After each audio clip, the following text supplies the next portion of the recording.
안녕하세요. 대구광역시에 사는 30대 아이 엄마입니다. 몇 달 전 시어머니의 황당한 제안으로 집안 싸움 대판하고 현재는 연락하지 않고 있는데요. 솔직히 속 시원하고 앞으로도 시모랑 막내 도련님 얼굴 안 보고 살았으면 좋겠네요. 참고로 저희 부부, 친정, 시댁 모두 같은 지역 살고 있습니다. 사건의 발단은 저희 친정 아버지가 건물을 하나 매입하시면서부터였어요. 식품 서비스업 사업을 하시던 아버지는 사업체 매각 후 건물을 하나 사시겠다고 예전부터 누누이 말씀하셨습니다. 그러다 좋은 기회가 생겨 대출 좀 끼고 45억짜리 6층 건물을 사게 되셨죠. 저희 친정이 건물을 사셨다는 소식은 시댁에서도 잘 아셨습니다. 왜냐하면 시어머니가 관심을 많이 가지셔서 매매 단계 때부터 엄청 전화해 물어보셨거든요. 그러다 보니 저희 친정 매매 진행 과정 모두 시댁에서도 세세하게 알고 계셨죠. 사돈께서 매매하셨다지? 그런데 왜 하필 그 동네야? 복잡하고 시끄럽던데. 네? 옆이 번화가라 그렇죠, 어머님. 아무튼 축하드린다고 전해드려라. 이제 건물주 되셨네? 네, 감사합니다. 그런데 대출도 그렇고 복잡해 하시네요. 그래? 대출을 얼마나 하신 거야? 8억 좀 넘게 하셨어요. 세상에 8억? 그걸 어떻게 다 갚냐? 니들이 갚아드려야 하는 건 아니지? 어머님은 워낙에 금전적으로 보수적인 분이라 대출을 굉장히 싫어하세요. 대출 받으면 인생이 망한다고 생각하시는 분이라 카드도 안 쓰시고요. 이유가 다 있습니다. 아무튼 그런 분이니 건물 사는데 8억 대출 냈다고 하면 까무러치실 만도 하죠. 솔직히 45억짜리 건물 사는데 8억 대출이면 무난하거든요. 잘 모르시니 기겁하시는 건 둘째치고 그걸 저희가 갚아야 하냐며 대뜸 목소리부터 달라지시는 게 참 기분 별로더군요. 자기 막내 아들 생각은 못하나 싶고요. 이 부분은 뒤에 가서 말할게요. 그래서 대출은 상가 월세로 충분히 커버 가능하다. 손해볼 뿐 아니라고 설명을 해드렸습니다. 그래도 계속 대출을 받으실 거면 그냥 건물을 사지 마시지 하시며 혀를 끌끌 차시더군요. 원래 그랬어요. 저희 친정이 하는 일들 다 못마땅해 하시고 별로라는 식으로 후려치시거든요. 예를 들어 친정에서 새 아파트 분양받아 이사 갔다고 하시면 거기 옆에 재개발 지역 있는 곳 아니냐? 왜 그런 데로 가셨대? 거기 딱 봐도 후지드만. 라고 하시며 제 기분을 잡치게 하시질 않나.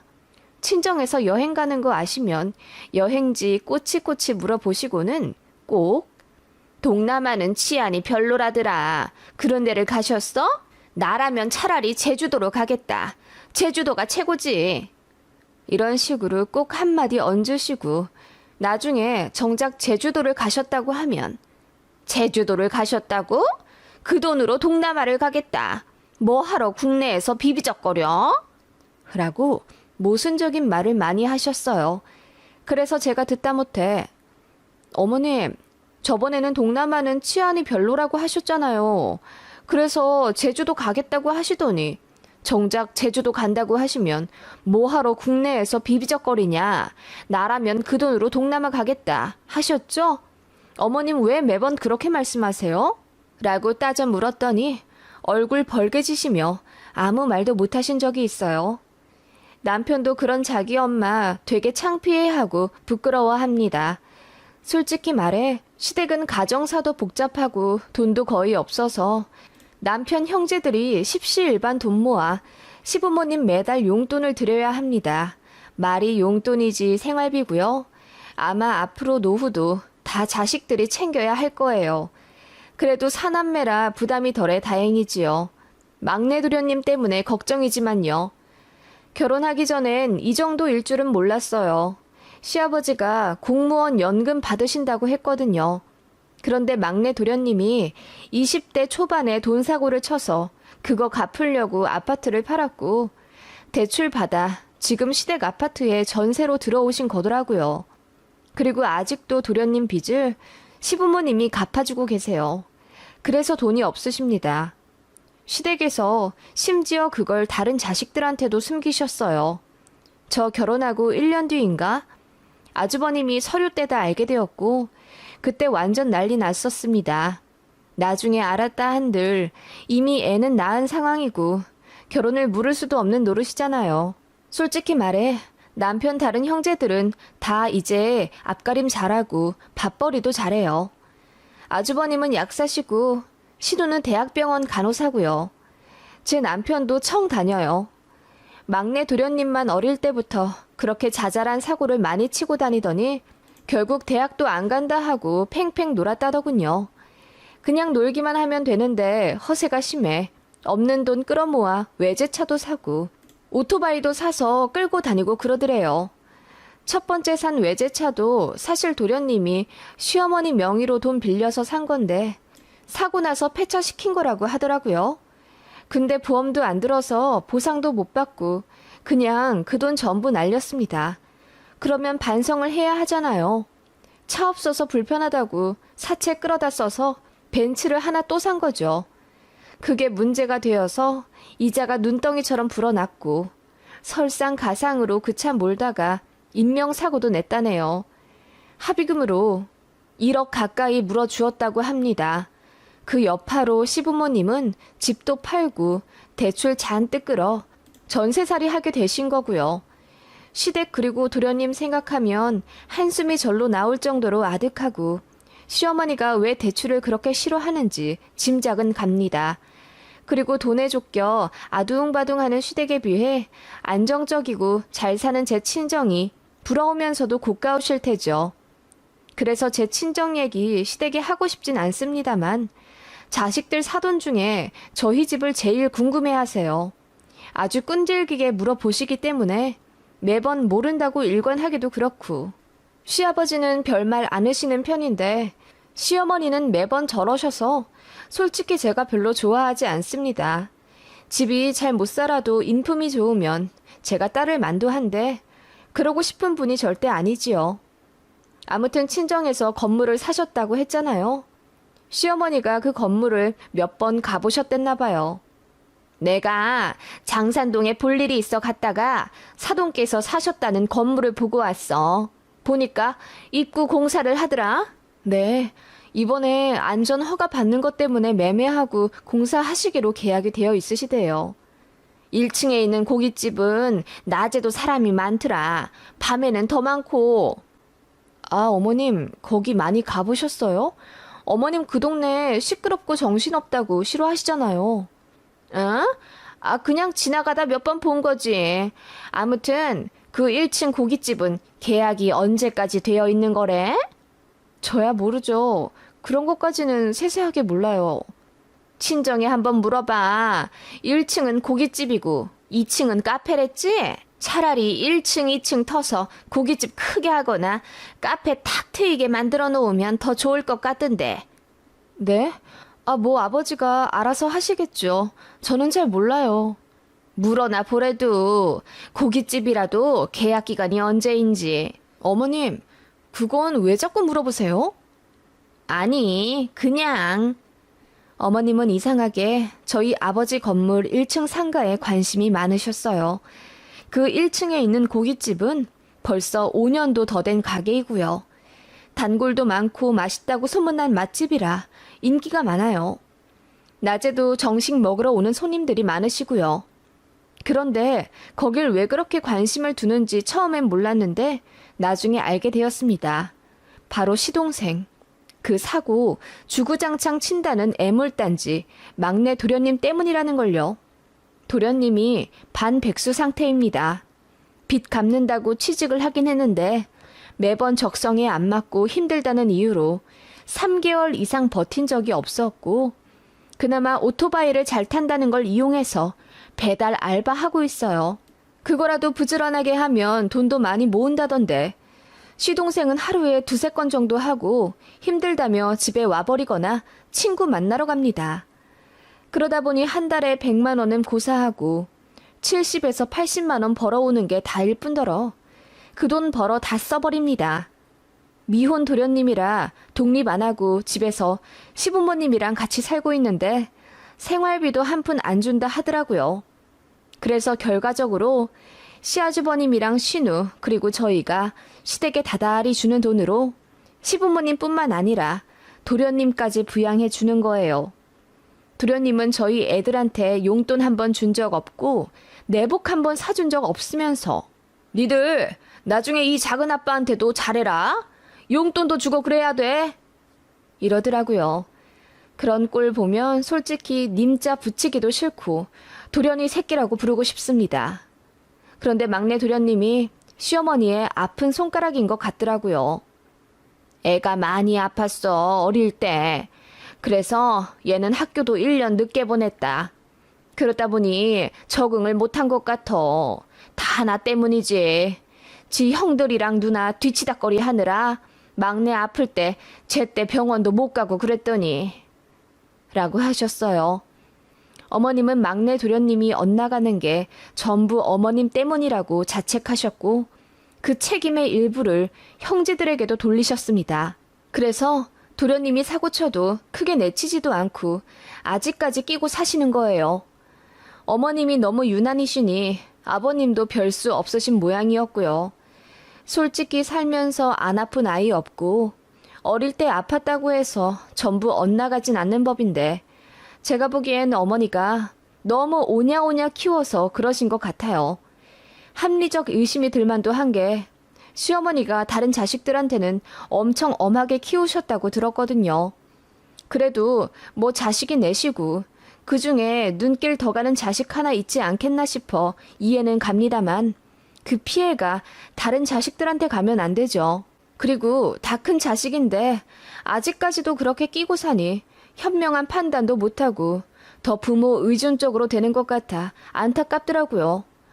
아무튼 시어머니는 막내 도련님이 제압가림 할 수 있을 때까지 전적으로 도와준다 하셨죠. 그것이 사업일 줄은 꿈에도 몰랐습니다.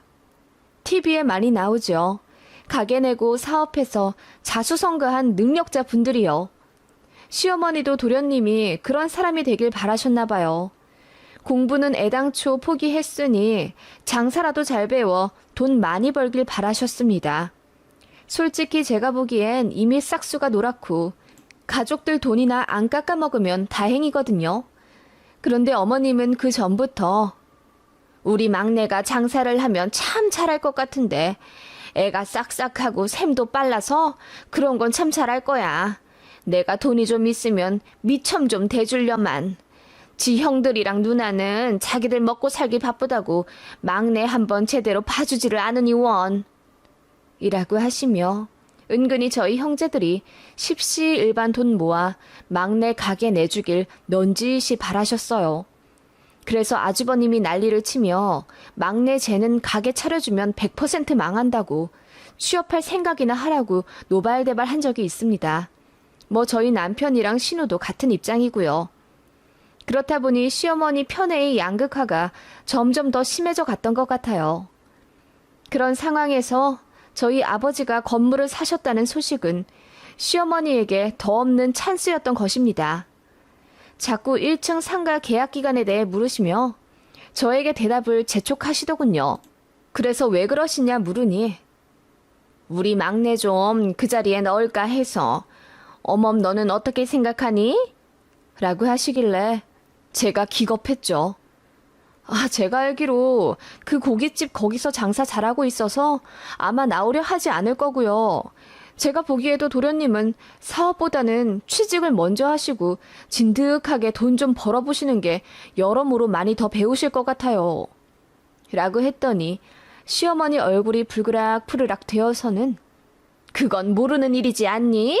사람 인생 어떻게 될지 모르고 앞날 어떻게 흘러갈지 모르는데 취직을 해서 잘 됐으면 벌써 했겠지.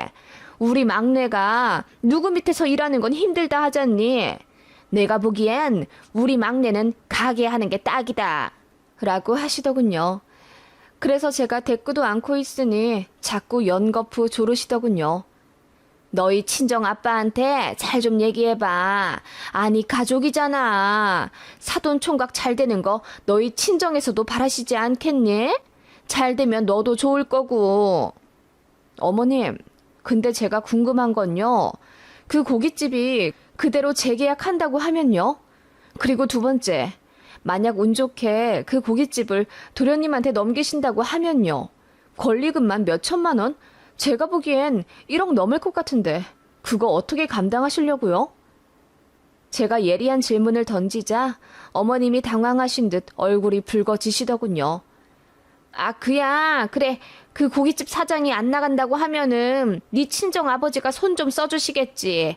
요즘 신문이고 TV고 보니까 월세 올리면 사장들도 두 손 두 발 들고 나간다고 하더만. 그렇게 하면 나가겠지. 네? 저희 친정 아버지 보고 악역을 하게 하시라고요? 왜 제 시동생을 위해 저희 친정 아버지가 그러셔야 하는데요? 그리고 그 고깃집 입장은요. 어머님 너무하세요. 그런 말씀 하시려면 이제 그만해주세요. 너도 참 사람이 야박하다. 그럼 그 생판 남인 고깃집 사장을 네가 왜 걱정하니? 네 시동생 잘 되는 건 안중에도 없어? 가족끼리 그러면 안 된다. 이럴 때일수록 서로 이끌어주고 그래야지. 어머님, 싫어요. 저희 아버지 안 좋은 소리 듣게 할 순 없어요. 그리고 어머님, 솔직히 당장 끌어올 돈도 없는데 무슨 생각으로 도련님 가게를 차려주려 하시는데요? 사업 자금으로 얼마나 생각을 하시는데 그러세요? 니들이 좀 도와주겠지. 다들 대출도 잘 나오는 직장이고. 솔직히 네 동생 빚, 지 엄마 아빠가 다 갖고 있는데 모르는 척하는 거 얼마나 야속한지 아니? 슬픈 일이 있으면 같이 나누는 게 가족이지. 다들 어쩜 지들 입만 입이야. 그렇게 어머님은 다른 형제들이 막내 도련님 사업을 도와줘야 한다면서 큰 소리를 치시더군요. 그래서 제가 도련님 사업을 한다고 해서 다른 형제들이 도와준다고 하더라도 우리 부부는 더 이상 도와줄 생각도 없고 여유도 없다. 그런 계획이 있으시면 우리는 빼주라. 언성 높여 말씀드렸더니 뭐라 구시렁구시렁 거리시더군요. 어이가 없더라고요. 막내 도련님 감싸주다가 온 가족 다 파산하겠어요.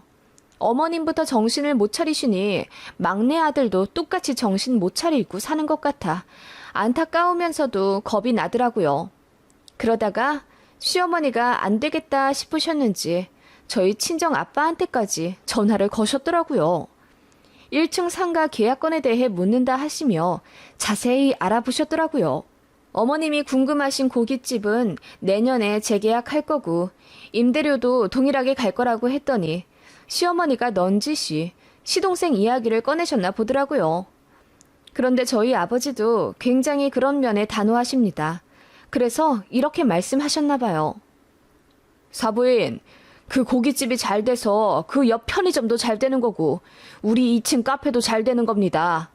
고깃집 무리하게 빼고 싶은 생각도 없고 임차인들 권리 보장해주면서 이 일 하고 싶습니다. 건물주라고 마음대로 행패 부리면 나만 손해입니다. 그리고 아는 사람이라고 해서 무리하게 넣어주고 싶지도 않고요. 아니 사돈 어르신, 그냥 아는 사람은 아니지 않습니까? 그래도 지영이 시동생인데요. 다 같이 잘 살면 좋죠. 가족인데요. 우리 지영이 시동생이 아니라 우리 지영이가 들어온데도 저는 그렇게 못합니다. 그랬더니 시어머니가 불쾌한 듯 알겠다고 하셨다더군요. 그 얘기를 저에게 하시면서 되는 일이 없다고 우시더라고요. 그냥 마음 접으시라 했습니다. 애초에 말도 안 되는 무리한 계획이라고 말씀을 드리며 포기하라 했습니다. 그리고 요즘 임대료도 비싸서 월세 감당 못하는 상가들이 많은데 돈 한 푼 없이 시작하는 시동생한테는 사업이 너무 위험하다고 했죠. 그랬더니 시어머니가 그래서 더 니네 친정 건물에 들어가려고 했던 거야. 월세가 부담이 안 되니까. 라고 하시길래 네? 아니 그럼 아는 사람이면 월세 깎아줄 거라 생각하셨어요? 아니 월세를 설마 너희 친정에서 받으시겠니? 나라면 안 받는다. 내 딸 시동생이 자리 못 잡고 힘들어 한다고 하면 먼저 도와주면 도와줬지. 어머님, 그 자리 제가 알아보니까 보증금 1억 5천에 월세 500만 원이에요. 그걸 감당하실 수 있겠냐고요. 뭐? 그렇게나 비싸? 이래서 건물주 하는 거구만.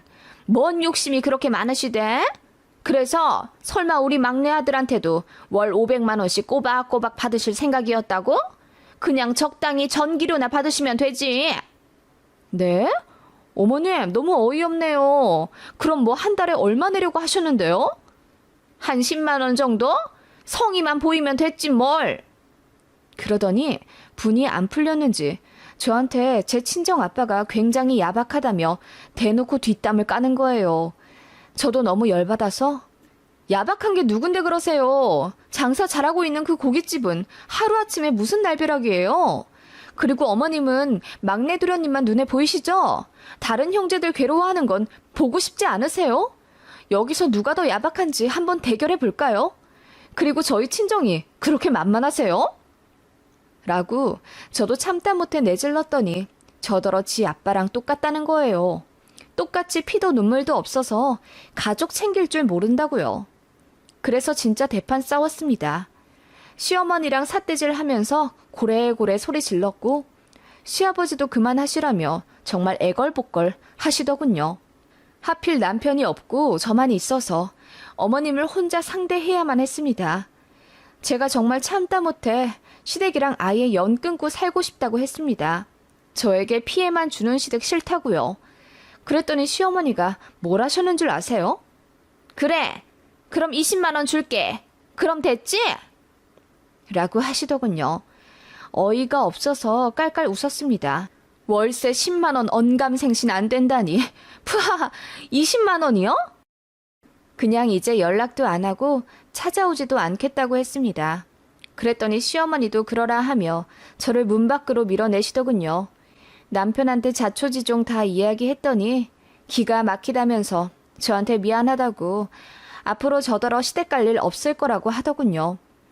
그리고 남편이랑 시아주버님, 신우 셋이서 시부모님 찾아가 또 한 번 대판 싸웠나 봐요. 결국 시부모님 정신 차릴 때까지 왕래 안 하기로 했습니다. 시어머니 울고불고 뒤집어 지셨다더군요. 그리고 매달 용돈주로 보내던 몇십만 원도 새남매 다 끊었습니다. 돈이 자꾸 나오니까 정신을 못 차리는 거라며 아예 안 보내기로 마음 먹은 거죠. 그리고 그간 차별받았던 곳에 대한 늦은 대항이었습니다. 시어머니가 오열하고 후회해도 이미 늦었더군요. 제 남편도 마음이 완전히 돌아섰고요. 그렇게 결국 연 끊었고 지난 추석이랑 설에도 안 갔습니다. 시누이가 막내 도련한테 연락해봤더니 시어머니가 시동생 등짝 후려치며 집에만 퍼질러 있지 말고 배달 나가라고 이제 잔소리 한다네요. 그리고 막내더러 이제 생활비도 좀 내라고 화를 내셨답니다. 이제야 제대로 돌아가는 모양이에요. 진작 이렇게 할 것을. 너무 늦은 참교육이지만 이제라도 속 시원해져서 다행입니다. 아무리 생각해도 어머님의 사고방식 참 어이가 없어요. 10만 원에서 20만 원으로 올려 부르면 제가 얼씨구나 알겠습니다 어머님 할 줄 아셨던 걸까요?